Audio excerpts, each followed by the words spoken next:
Okay, guys, backstage once again, Middlesbrough Empire. We just had a lovely chat with the guys from Soil. We're now joined by none other than Mikey from the band Skindred. How are we doing? Very well, thank you very much. Welcome to Middlesbrough. Oh, thank you for The having first me. time here? No, we've played here at least once before, I remember. It's a long time ago. Strange old town, Middlesbrough. Yeah? Yeah, I suppose there's worse places here. We're going to talk about Kill the Power, which is the band's forthcoming album. Right. What I've heard of it so far, awesome as usual. Oh, thank you very much. Skindred always come up trumps with new stuff. How do you feel about the album, Mikey? Yeah, we're really psyched about it. We've been sitting on it for a little while. Recorded it at the beginning of last year. Did it slightly differently than we have in the past. So yielded different results, and we're all really excited about it. We think it's some of the best stuff we've done. So, and the reviews we've been getting from fans, magazines, and so have you, really positive. So yeah, very happy. Wonderful stuff. Obviously, every band likes to see progression in the writing styles, and album on album. But how do you think this one differs from previous albums? Union Black, per se. What's the difference? Difference with stuff in the past. I think we took a lot more time to kind of to write and perfect and craft stuff before we went in the studio. On the last record, we were doing it with a new producer who we'd not worked with before, and it was kind of like, a bit of there was that kind of dynamic of a bit more not knowing each other so well and learning to work with each other, and we used them again on this record, so it was a bit of familiarity, but it was a good familiarity. It was a new studio we'd not been at before. So yeah, Union Black, I think we lent a lot on sort of production and sort of electronic stuff and things like that, and with this one we just wanted to write songs that didn't need any of that stuff really, just songs that would have sounded good on an acoustic guitar, that sort of thing. So yeah, we put more time into that. We co-wrote a couple of things with Russ Ballard, who did Since You've Been Gone. Famous name. Yeah, Since You've Been Gone, God Gave Rock and Roll to You. Loads of other songs. He's like big hook master really. And there's a couple of songs on the album that he sort of had a little tweak with, and that sort of thing. And we're playing a couple of them tonight. So. Oh, cool. So it's quite sort of stripped back, really, isn't it? It's sort of Yeah, it's kind of. I think it's a bigger sound, and it's like less is more approach to some of the songs, And you mentioned there that it's James Lockery. That's right, yeah. Who we've used on the previous album, and so obviously there's been a little bit of continuity there. Yeah. He's sort of familiar ground. Yeah, I love James. Man. We give him a really hard time. He's a really good sport, though. We treat him like a dickhead sometimes, but he's really good. He's cool, man, and he gets it. There's. The four of us are really close to the band, and when you get a producer, and it's like having a fifth member of your band for a couple of weeks, and he gets it. He really does get what it's about, I think, and where some of us sometimes are a bit too close to it and maybe don't, and you need that kind of Jiminy Cricket like shoulder rub. Don't worry, boys, I got you. Trust me, stand by me, kind of thing. And I think on the last record we put a lot of faith in that side of things, and on this one as well, and it's really worked out, I think, both times. I think sonically this is a bigger record. Song-wise, there's bigger songs. We were debating which songs we're still debating which songs should be the second single, because there's about 5 on there that we think are contenders, and it's a good problem to have. It's a good problem to have, yeah. I mean, I've been into this music for since the 70s, a long time, and I've seen it right through the years where people have chosen the wrong producer, and like you say, they just haven't got the music, they haven't got the band, and it shows in the finished product. But like you say, you can tell on the last 2 albums that this guy does get you. Yeah, I mean, it's difficult. I hope that we could do some stuff with him again. I worry that maybe the familiarity might get a bit too much. Right. It's like your mate being in the room, right? Like someone with who's. I think we might lose objectivity. I don't know, but I really, we get on really well, and he's the where the buck stops that we need sometimes. I just think the band has benefited at least from the last couple of times from recording in the UK with a UK producer. I'm not to say anything bad about stuff we've done in the past, but there's a big part of the Skindred sound that American producers, American studios, I think wasn't quite tapped into enough in the past, and that's a lot down to our identity as well and being sure of what we're about. I think we've kind of got there now. That's a really good point. It is. Do you know what I mean? It's quintessentially.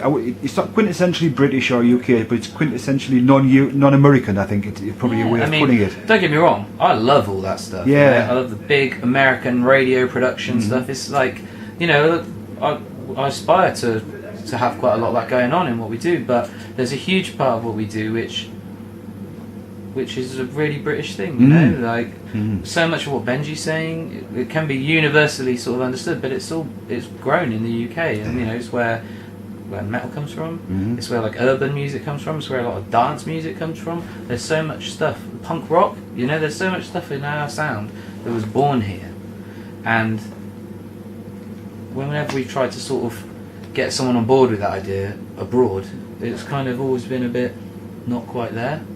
And don't get me wrong, I'm not saying anything bad about anything done before, because I think we've made 5 really great albums over the years. I guess our identity is a little bit more, sort of a bit more comfortable with it now, who we are and where we are, where we sit. I'd love to work with James and go to like the US or something to record. I'd love to do that. Yeah, we go. Yeah. You know, like go to one of those big studios, because we've done 3 albums in the US in big studios, and it's amazing. We did this last record in a big studio up north. I'd like to take James and go somewhere tropically amazing. We've done our last 2 records in the cold, miserable, horrible weather, but then it's made good stuff. So it has made good stuff, yeah. It might have something to do with it, yeah. You touched on there, and it is. We've got a lot to be proud of in this country for what we're giving to the world as far as music is concerned. You know, you touched on a few things there, and it really is. I think so. That's you obviously embraced that. It's great. Yeah, definitely. I think it's a big part of it. You know, it's there, sort of in the background all the time. You know, big part of who you are, and when you go around the world, I've become more aware of that almost. I think, you know, we've been all over the place. Yeah. You know, we've experienced all different kinds of culture, and you know, music and politics and society and all civilization all the way around the world, and it reaffirms who you are and where you come from, and you can kind of see the good in that as well as the bad. It's funny. I mean, obviously I'm from the northeast of England, and when I go away, when I go to different parts of this country, when I go abroad into Europe or wherever further afield, I find my accent getting more pronounced. Yeah. And it's funny, isn't it? And it's not a conscious thing. It just does. I think, what's going on here? You know. It's how I met my wife. She's from the United States, and when I was over there, I was flirting with her, and I was really putting it on thick because you know, she was loving it. It's been so many quotes about your guys' style of music: old metal, rock, reggae, new metal, hip hop, dubstep, electronic rock. You know, it's amazing that there's that much stuff thrown into the melting pot. I mean, how do you class yourselves? What sort of band are you? I mean, first and foremost, I guess we're a rock band. And you know, the world people need some kind of classification, and I think it's about identity. You know, kids and grown men and women all alike, they want to have some sense of identity, and you know, that you need classification to kind of go, is this for me? Right, I'm not into that sort of thing. That's not for me. And we try and sort of break those barriers down. I think, you know, I mean, there are some people who I read stuff online, people who say, you know, rock music and dance music shouldn't mix. I don't agree with any of that. You know, I think it's important to break barriers down musically between, you know, the problems we have in this world are based on people having differences, focusing on differences rather than you know, enjoying similarities. You know, and there's just where the band name comes from is Skindred. It comes from skinhead punk, dreadlock reggae, and there's, you know, the two worlds have so much in common. You know, rebel music. And I think it's important to make that sort of thing. Do you know what I mean? It's okay, Benji. Come in. You're okay, man. It's okay. Yeah, it's important, and it's your style of music. I think it's not unique, but it's certainly unusual, and it's captured people's imagination, and it's not the norm, is it? You know, I mean, that fusion that you get into, it really works. Every now and again, it's intentional, like a conscious thing, and every now and again, a lot of the time, it's not even conscious. You know, the thing, it's just what comes out of 4 very different people when you get together. You know. Yeah. And if any one of us was not in the band anymore and you plugged someone else in, it would be a completely different sound, I think. Yeah. Just because it's the product of 4 individuals coming together to make something a bit, unique. I think. It is unique, and it's special when you get on that stage as well. I mean, the live shows are legendary. Skindred live, oh dear me. It's mental, isn't it? It's become amazing. Legendary. It's crazy. It has, hasn't it? It is crazy. We've got a really good reputation live. It's a good thing to have these Yeah, I days. mean, we talked about the recording side of things, which is amazing. But let's say the live side of things is what people. He says, "Skindred, oh God, I've seen them live. They're amazing." Yeah, it's brilliant. Yeah, it is really. It is. But a lot of that is to do with the crowd. Yeah. I was saying to someone earlier, no matter where we go, all internationally, we have the same crowd. It's like the people bring the same energy. We've been desensitized to having like a great night every night. We never have bad gigs. I know that sounds like a really arrogant thing to say, but it's not arrogant. It's just the fact that you watch tonight, people are going to go mental. Yeah. And people go mental for us every night, and I think people come with that in them already. It's like going to a comedy club to laugh. You know what I mean?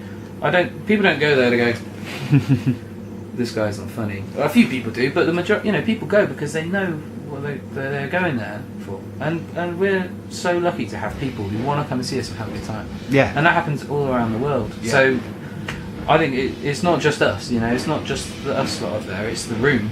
It's the room that's bringing the energy, everyone involved. Our lighting guy goes nuts behind the desk, our sound guy goes nuts behind the desk. It's the energy in the room is like up there, It's the same with the others. There is no stereotypical Skindred fan. It transcends quite a few, No, it's a big cross-section of it people. It is massive, at a isn't it? Skindred show, And I think it's because of not wanting to come from a scene. We've never been part of a scene. We never want to be part of a scene because what's more boring than that? I don't know. Like, it's 100 people who look the same. I don't know. Again, it comes down to identity. It's like people want to belong to something. Yeah. But I think it's good to be bold and brave and want to be outside of that and be comfortable with being outside of the norm or a scene. I think it's healthy. Right, it is, absolutely. I mean, this new album, Kill the Power, I saw a quote somewhere, I think it might have been from yourselves or from Benji, which I'm not sure. It's been quoted as being an album for the underdog. Yeah, we've been called the underdog a lot over the years. I want to be the overdog now. Overdog. Is it an album from the underdog or is it an album for the underdog? Both. Both, yeah. I mean, we've kind of been called like, UK's best kept secret, underdog, this, that, the other. I don't know what that's about. I read all the time this band should be big or whatever, that'd be great and everything, but we just do what we do. I mean, we grow every year, the bands get more successful, whatever you want to call it, every year. The rooms get a little bit bigger, festival slots go up a little bit, everything is very, very gradual thing for us over a decade, Yeah. Never been one of those bands that just went and then struggled to stay up there. It's just been constant. There are people hating on our band 10 years ago that now couldn't be brown nosing you more. You know what I mean? It's just don't pay any attention to that. You do what you do. Don't watch what other people are doing. Yeah. About staying true to what you want to do. Absolutely. 1998 was when it all started, obviously, and the band formed out of the previous band, Dub War. Yeah. And like you say, it's been that climbing that ladder slowly but surely, right? Overnight sensation. No. You've built the foundations, you've laid the foundations, and it is definitely heading in the right direction. I mean, it's nice to be popular, I mean. Yeah. It's nice to, I guess the underdog thing, embracing the positive aspect of that is that there are lots of people who might feel the same way, and they kind of feel like they've some kind of unity with the band, and that's great. We love pushing out doing unity.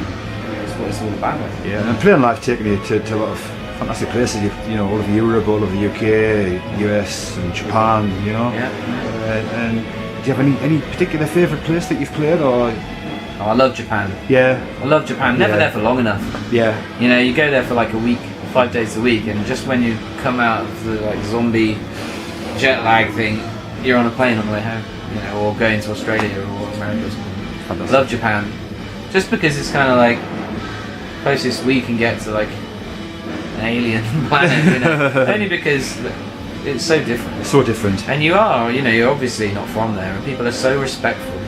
People are so respectful, and you don't feel vulnerable or like, I would be scared walking down the street out there. Yeah, me too. I'm telling you, over there, you can be in the gnarliest, like, bit of downtown Tokyo, you know, walking past like Yakuza-run clubs, and it just feels safer for some reason. You know, because you're obviously not from there, people just seem respectful, and you know, that's a great thing. I think, you know, in the UK, a lot of places, like, there's dark corners in this country, and I wouldn't want to be caught out there. Yeah, it's a place I'd love to go to myself, like that, but yeah, it's maybe one place. day, maybe one day. Amazing place. It's worth going. We said that, you know, live is Skindred's forte, but festivals, Skindred and festivals is it's so massive, isn't it? You know, you're the archetypal festival band, the good time band, you know, that gets everybody going. You must have had some wonderful experiences at festivals. Yeah, it's one of my favourite things to do. You know? Yeah. Obviously, like the club nights like tonight, it's a different experience altogether. You know, you're indoors, sweatier, like, you know, the lights are crazy a lot of the time, you know. But there's something, me and some of the other guys always say, like, when you're playing a festival at night, like when the sun, we often have that slot where it's like you go on where it's turning to dusk, you know, where the sun's setting and the lights come alive and stuff, and that's like, love those, you know. So I always imagine that I'm like headlining Glastonbury. That's always fun. I'm just like, I think we're at Glastonbury, even if we're at, you know, like some funny place out in the middle of nowhere. I tend to shy away from the larger festivals. I don't know why, but I do like the intimate festivals, and but I mean, I've seen footage of you guys at, you know, at the downloads, etc., and you know, it's amazing to look out from that stage and see that thousands of people are giving us and jumping up and down and sort of marching to Benji's tune. Must be great. Yeah, I mean, it's a weird one because, you know, we did like Polish Woodstock, we headlined that a couple of years ago, and that's like 600,000-700,000 people at that, because it's a free festival, and half of bloody Eastern Europe. Right. I mean, Prodigy headlined one night and we did the other night.